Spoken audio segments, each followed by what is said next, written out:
A very good evening to you all. I am Avinash, an advocate at Supreme Court of India. I hope that you all are doing well.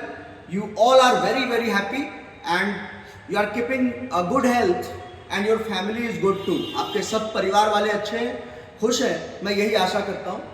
And आप लोग खूब मन से पढ़ाई कर रहे होंगे, मुझे पता है ये. आज इस वीडियो में I'll discuss with you all a very important development that took place today. Right? As you know that there is a tussle going on between the Supreme Court and the Union Law Ministry, that is the central government.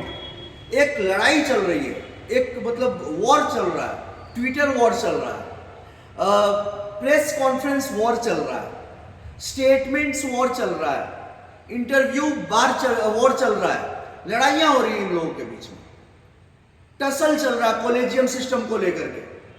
तो एक नया मुद्दा अभी आया है सौरभ कृपाल का. Saurabh Kirpal is an Indian lawyer and a gay activist, LGBTQ activist, right? He himself has been very vocal about his orientation. उन्होंने खुद क्लेम किया कि मैं गे हूं और that he did not try to hide it. तो अब सौरभ कृपाल के इशू को समझिए. सौरभ कृपाल का नाम दिल्ली हाई कोर्ट के कॉलेजियम ने 11 अक्टूबर 2017 में, मतलब 5.5 साल पहले दिल्ली हाई कोर्ट के कॉलेजियम ने अप्रूव किया.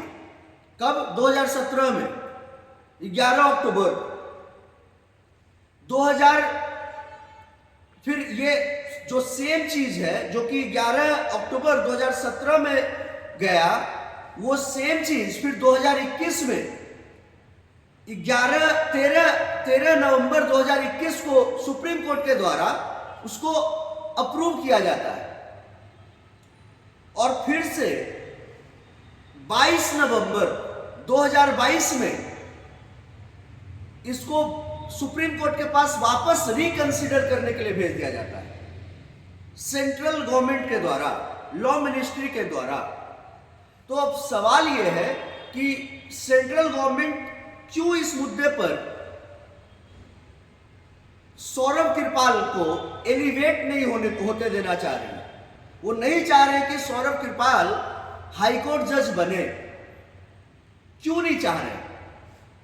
इसी मुद्दे पर हम लोग डिस्कशन करें.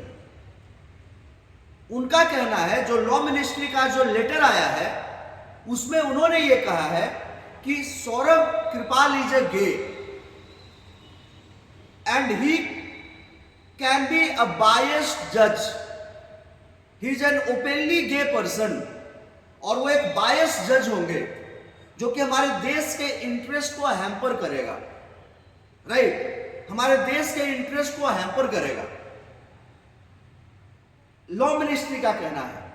और एक नया पॉइंट है कि इनका जो गे पार्टनर है वो एक स्विस नेशनल है, मतलब स्विट्जरलैंड का वो बंदा है. तो लॉ मिनिस्ट्री का कहना है कि एक ऐसे आदमी को हम जज बना दें जो कि खुद गे है, तो वो बहुत सारे मैटर को लेकर के, गे राइट्स के मैटर को लेकर के, LGBTQ के केसेस को लेकर के वो इंक्लाइंड रहेगा अपने फेवर में, क्योंकि वो खुद गे है, तो न्यूट्रल नहीं हो सकता. ये मैं नहीं कह रहा हूं, ये सेंट्रल गवर्नमेंट का कहना है. और दूसरा मुद्दा ये उठ रहा है कि वो जिसके साथ रिलेशनशिप में है, जो उनका गे पार्टनर है, वो स्विस नेशनल है, स्विट्जरलैंड का वो बंदा है. तो जब दूसरा बंदा स्विट्जरलैंड का है तो यहां भी नेशनल इंटरेस्ट कंप्रोमाइज हो सकता है. बात समझ रहे हैं? ये लॉ मिनिस्ट्री का कहना है. अब जवाब सुनिए सुप्रीम कोर्ट का. सुप्रीम कोर्ट के कॉलेजियम का क्या जवाब है? इन्होंने भी बड़ा धाकड़ जवाब दिया है. सुप्रीम कोर्ट के कॉलेजियम का यह कहना है कि ये तो उनके बड़प्पन को दिखाता है कि he has been vocal about the fact that he is a gay. तो उनके क्रेडिट में ये जाना चाहिए कि उन्होंने ओपनली बोला कि मैं गे हूं। तो इसको आप मतलब कि इस मुद्दे को आप ये नहीं कह सकते कि उन्होंने बोल करके कोई गलत काम किया। इनफैक्ट उनको क्रेडिट मिलना चाहिए कि इस समाज में उन्होंने ये बोलने की हिम्मत की, राइट। और दूसरी बात, जहां तक दूसरे नेशन के पार्टनर की बात है, तो सुप्रीम कोर्ट के कॉलेजियम ने यह कहा कि बहुत सारे लोग जो बड़े बड़े पदों पर रहे, पोस्ट पर रहे, कॉन्स्टिट्यूशनल ऑफिसर्स को होल्ड किए हैं, उन लोगों ने भी शादियां की है दूसरे देश के लोगों से, उनके पार्टनर भी दूसरे देश के लोग रहे हैं, उनके पार्टनर भी दूसरे देश के लोग रहे हैं।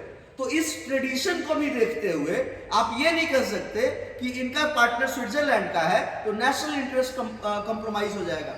और दूसरा पॉइंट, ये भी सुप्रीम कोर्ट के कॉलेजियम की तरफ से कहा गया कि Switzerland is a friendly country with India, a friendly nation with regard to India.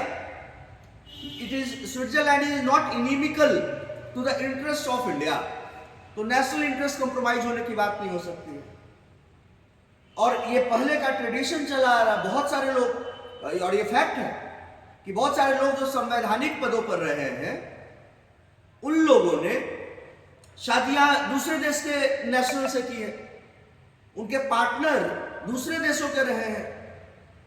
तो इसमें इतनी हाई तौबा क्यों, राइट। और एक और पॉइंट बोला गया सुप्रीम कोर्ट की तरफ से कि वैसे भी homosexuality has been decriminalized. Section 377 unnatural offence को तो खत्म कर दिया गया है, तो ऐसे भी अब ये क्राइम नहीं है।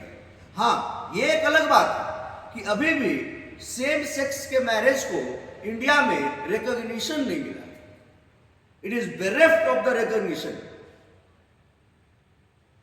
बट होमोसेक्सुअलिटी, होमोसेक्सुअल पर्सन, उनके इंटरेस्ट जो है कि अगर किसी लड़का को लड़के में इंटरेस्ट है, किसी लड़की को लड़की में इंटरेस्ट है, तो अब ऑफेंस नहीं है इंडिया में, दैट हैज बीन डीक्रिमिनलाइज्ड, वो एक क्रिमिनल ऑफेंस नहीं है, राइट।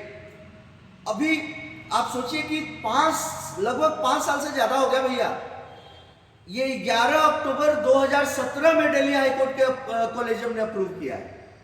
लगभग 5 साल 3 महीने हो गए, 3 महीना से भी 10 दिन ज्यादा हो गया, और अभी तक इनका अप्रूवल नहीं हो पाया है, एलिवेट नहीं हो पाए हैं। That is a matter of great concern. What is my opinion कि एक तालमेल होना चाहिए सुप्रीम कोर्ट के बीच में और सुप्रीम कोर्ट के कॉलेजियम और सेंट्रल गवर्नमेंट लॉ मिनिस्ट्री के बीच में, क्योंकि आज भी भारत का हर नागरिक के साथ कुछ भी गलत होता है तो बोलता है सी यू इन द कोर्ट, मैं तुम्हें कोर्ट में देख लूंगा। और कोर्ट में सबसे ऊपर में कौन है? Supreme court.